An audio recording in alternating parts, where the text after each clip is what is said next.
আজকের ভ্রমণে স্বাগতম জানাচ্ছি আপনাদের। বন্ধুরা, জানিয়ে রাখি মালয়েশিয়া আজকে আমাদের শেষ দিন। এরপর আবারও হয়তো দেখা হবে কোনো একদিন অন্য কোনো দেশের অন্যরকম সংস্কৃতির মিলন মেলায়। ভ্রমণের শুরুতেই আপনাদের নিয়ে যাচ্ছে ইতিহাসের পাঠ নিতে। হ্যাঁ, গতবারের মতো আজও আমরা আছি পাংকর আইল্যান্ডে।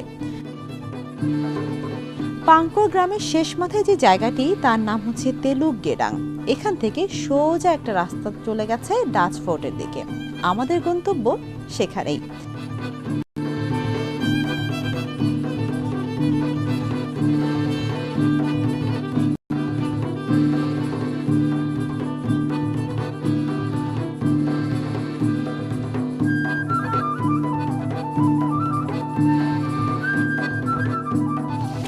আমরা যে জায়গাটাতে এসেছি নাম হচ্ছে দ্য ডাচ ফোর্ট। এই হিস্টোরিক্যাল হেরিটেজ ডাচ ফোর্টটা আমরা একটু ঘুরে দেখব। ডাচরা লাভজনক টিন বাণিজ্যকে মনোপলিতে পরিণত করতে চেয়েছিল, কিন্তু এখানকার এই বাণিজ্য কেন্দ্রটির উপস্থিতি সত্ত্বেও টিন চোরাচালান অব্যাহত ছিল।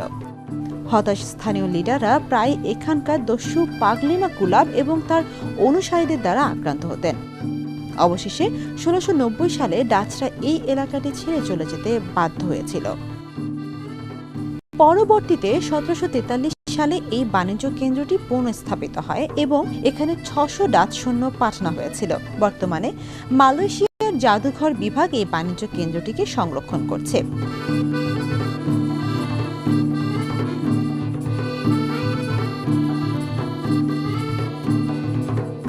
1670 সালে ডাচরা এই ফোর্টটা বানায় শুধুমাত্র এই পাংকর আইল্যান্ডটাকে সমুদ্রদস্যু সি পাইরেট থেকে রক্ষা করার জন্য।